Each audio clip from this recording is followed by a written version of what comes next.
Book audio में स्वागत करता हूं मैं आपका दोस्त ब्रजेश और मैं लेकर आया हूं डॉक्टर अर्पण जैन अविचल की हिंदी पत्रकारिता पर लिखी हुई पुस्तक पत्रकारिता और अपेक्षाएं। अभी पिछले अंक में हमने चर्चा की खबरों के कंधों पर होती है जिम्मेदारी। आज हम चर्चा करेंगे पत्रकार ना लांघें अपनी सीमाएं। पानी को बांधा तो सरोवर बन गया, मोतियों को बांधा तो गले का हार।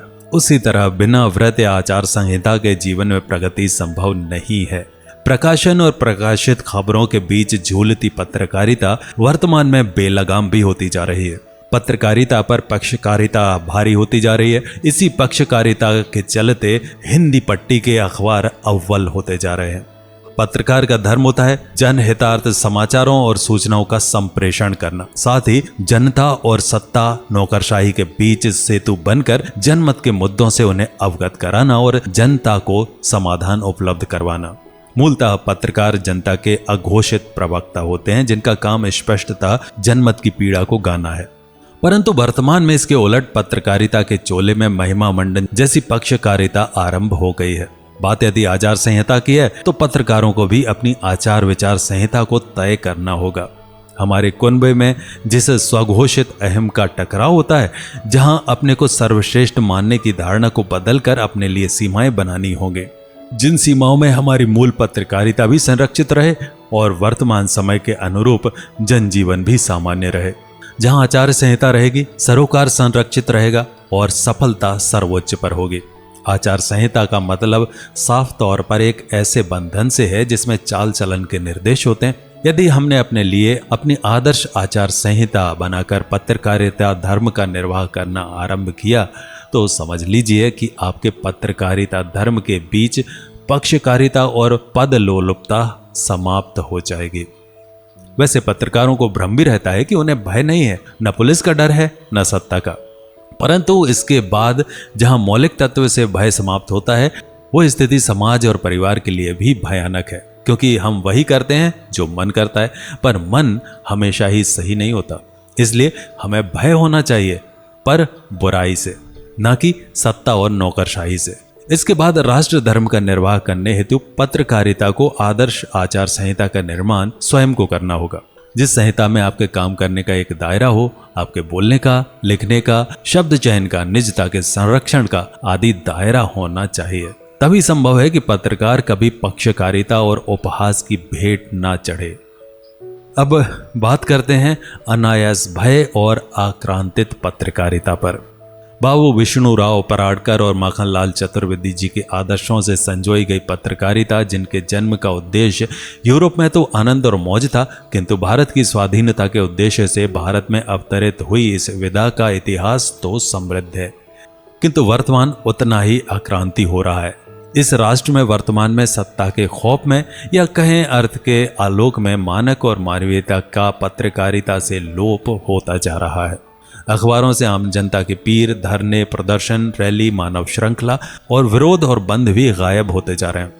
इसी तारतम्य में मध्य प्रदेश में सवर्ण समाज के प्रतिनिधित्व के तौर पर सपाक्स समाज ने जातिगत आरक्षण के विरोध में धार्मिक राजधानी उज्जैन और प्रशासकीय राजधानी भोपाल में सरकार और जातिगत आरक्षण के आकाओं के विरुद्ध प्रदर्शन, धरना और रैली की। पर दुर्भाग्य से सैकड़ों अखबारों में भी 4 लाइन जनता के समर्थन की नहीं देखी।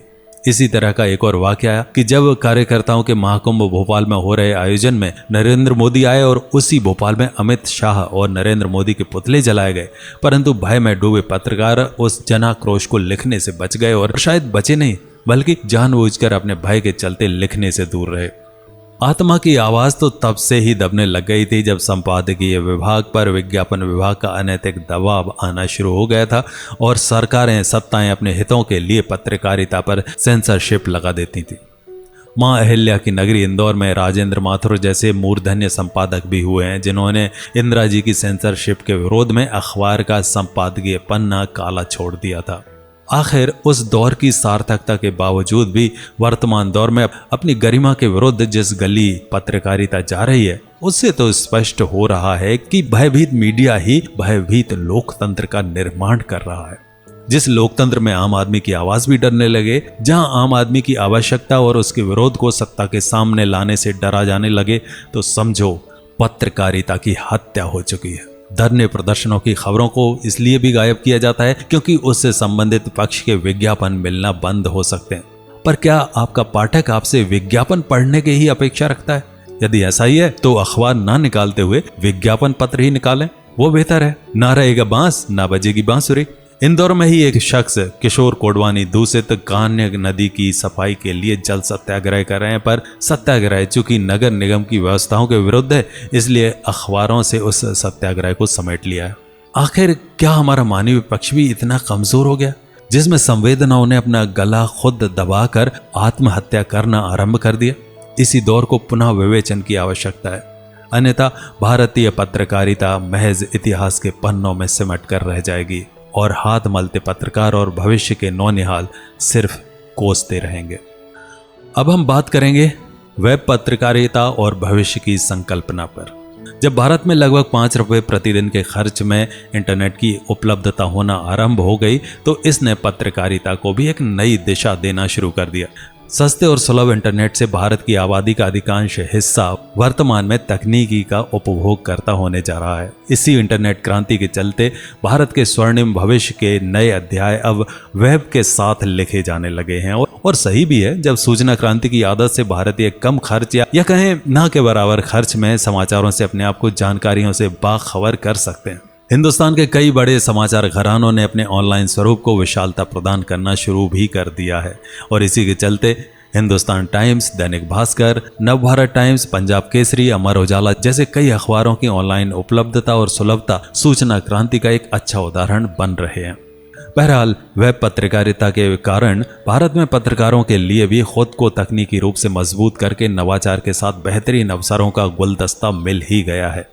भारत में वर्तमान और सुखद भविष्य की पत्रकारिता के तौर पर वेब पत्रकारिता की स्वीकार्यता पर मोहर लग चुकी है।